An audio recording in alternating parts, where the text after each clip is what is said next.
Gracias, Juan Carlos. Muy buenas tardes. Pues ya que ustedes trataron el tema de la hoja de coca en Bolivia, les cuento que acá en Estados Unidos el secretario de Justicia, Eric Holder, anunció esta semana cambios mayores en las condenas federales, incluyendo eliminar las sentencias mínimas obligatorias por ciertos delitos de narcotráfico. Holder ha propuesto transferir a los condenados por delitos menores a programas de tratamiento y servicios comunitarios y expandir un programa de cárcel que permita la liberación de algunos reos de mayor edad condenados por crímenes no violentos. Dice que está dispuesto a trabajar con el Congreso para aprobar una serie de medidas bipartidistas. Pero, ¿se logrará esto acá en los Estados Unidos? Para discutir este tema me acompaña en este momento Roberto González de la Human Rights Foundation. Roberto, gracias por tu tiempo. Un placer, Eni. Mil gracias, de verdad. Roberto, ¿qué le parecen las propuestas del fiscal general Eric Holder? Bueno, en principio nos parecen positivas. Como un cambio a la política criminal en contra de las drogas en Estados Unidos nos parece positiva generalmente. Recordemos que la base del derecho penal se fundamenta en el deseo de una sociedad de criminalizar determinadas conductas o evitar determinadas conductas. En este caso, en años recientes, en países, en Europa, y en este caso específicamente en Estados Unidos, se ha visto que la sociedad poco a poco ha cambiado esa forma de pensar frente al consumo de las drogas y creo que este cambio en la política criminal representa como tal ese sentimiento de la sociedad. ¿Qué pudo haber llevado a Eric Holder a proponer estos cambios? Bueno, creo que se fundamenta en dos factores. El primero es el factor económico y el segundo es una necesidad de descongestionar las cárceles. Me quiero referir al primer factor.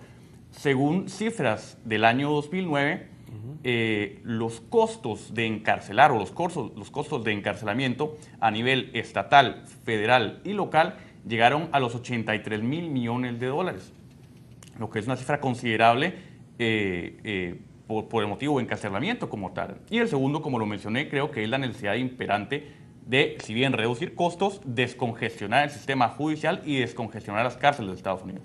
Yo leía un artículo donde hablaban también de las disparidades raciales en la población carcelaria. ¿Cómo es eso? Bueno, en relación a eso, yo conozco cifras emanadas del Departamento de Justicia. De hecho, las cifras 2011 emanadas del Departamento de Justicia establecen que hasta el año 2012 la cantidad de personas presas en Estados Unidos era 1.300.000 personas. De este 1.300.000 personas, las personas afrodescendientes representaban 509.000 personas y las personas blancas representaban 465.000 personas. Así que, en base a las cifras emanadas del Departamento de Justicia de Estados Unidos, no vemos una disparidad censurable en relación a las personas afrodescendientes o blancas que están en las cárceles en este momento.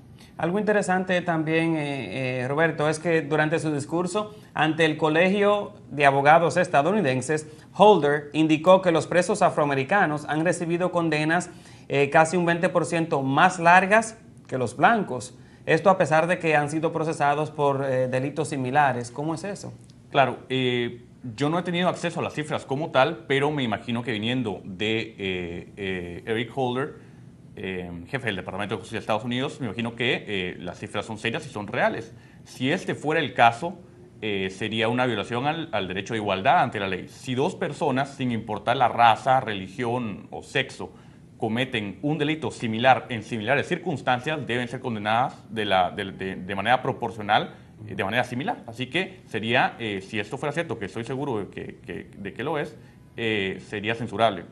Ahora, como activista defensor de los derechos humanos, ¿saben ustedes cómo es la situación o la condición dentro de las cárceles? ¿Han recibido quizás ustedes en la Human Rights Foundation quejas de algunos reos? En este caso, Human Rights Foundation, se dedica a libertades civiles básicas, bueno, que emanan, para referirme a instrumentos internacionales que emanan del Pacto Internacional de Derechos Civiles y Políticos, de la Declaración Universal de los Derechos del Hombre, pero en este caso creo que puedo hacer un análisis de contexto. Por ejemplo, el ranking de Freedom House en relación a Estados Unidos cataloga a Estados Unidos como un país libre. El ranking de Reporteros Sin Fronteras en materia de libertad de expresión califica a Estados Unidos como un país que defiende y promueve la libertad de expresión. El índice de transparencia internacional en relación a la percepción de corrupción indica que los ciudadanos de Estados Unidos no perciben a Estados Unidos como un país corrupto. Y por último, un índice que me parece muy importante, que es el índice de Estado de Derecho emanado del World Justice Project, indica que en Estados Unidos tiene un sólido Estado de Derecho en el cual hay división de poderes y tiene un sólido sistema de justicia. Creo que en relación a esto, creo que la cantidad de personas que están presas simplemente es proporcional a los bajos niveles de impunidad que hay en Estados Unidos, y que si bien sí es una cantidad alta de personas que están en prisión, no significa que Estados Unidos es debido al hecho de que los niveles de impunidad son muy bajos en Estados Unidos. Ahora, Roberto, ¿no quizás podrían estos cambios afectar la lucha antidrogas? Sin duda alguna que el cambio en la política criminal antidrogas es porque quieren hacer un cambio como tal en la percepción o en los esfuerzos coordinados frente a la lucha contra las drogas.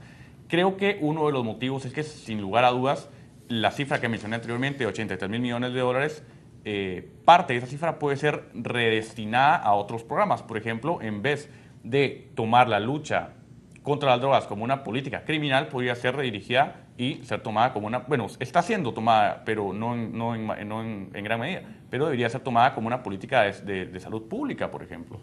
Entonces creo que definitivamente es un cambio y va a cambiar la política en contra de la lucha contra las drogas.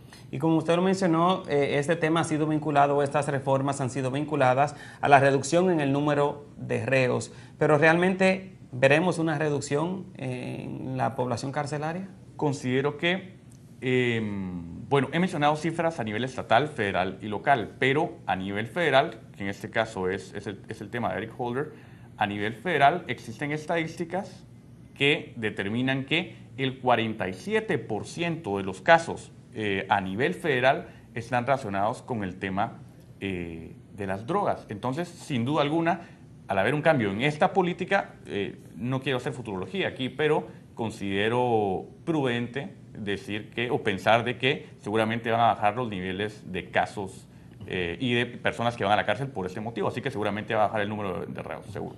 Otra cosa que me llamó la atención del discurso de Holder fue lo que dijo, y cito, que aunque Estados Unidos tiene solamente un 5% de la población global, alberga a casi un 25% de los prisioneros del mundo. ¿A qué diría usted se debe esto? Creo que va en relación un poco a lo que habíamos comentado anteriormente, o lo que comenté anteriormente, y es que en Estados Unidos hay un sistema de justicia sólido, hay independencia de poderes. No es que el Poder Ejecutivo influencia al Poder Judicial para perseguir a determinadas personas, o no, simplemente es que hay un sistema de justicia sólido que persigue a las personas que cometen crímenes, en el cual hay bajos niveles de impunidad, y el resultado como tal es que hay muchas personas en las cárceles. Pero, claro, esto genera de alguna forma, como lo mencionamos anteriormente, congestión en las cárceles. Entonces, para descongestionar ese sistema y para descongestionar las cárceles, un cambio en la política en contra de las drogas podría producir cambios adecuados. Roberto, algo que estuve viendo que, bueno, se dijo en una entrevista es que estos cambios podrían ser el primer paso para la legalización de la marihuana. ¿Cómo responde usted a esto? Okay. Considero, en Estados Unidos, vamos a que es difícil predecir lo que va a suceder. Sin embargo, hay ejemplos exitosos de políticas un poco más abiertas o de legislaciones un poco más abiertas en relación al tema del consumo de las drogas. Por ejemplo, hay ejemplos exitosos en Portugal y ejemplos exitosos en Holanda, en Ámsterdam, que es conocido por todos. Me parece que potencialmente podría ser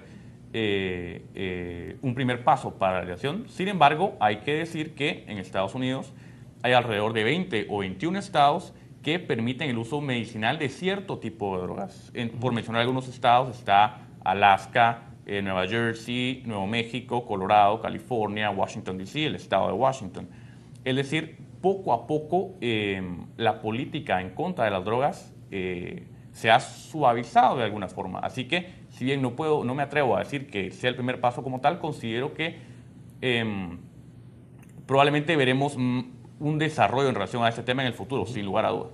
¿Y qué le diría usted a aquellas personas que piensan que la marihuana o el uso de la marihuana es el primer paso para el uso de drogas más serias?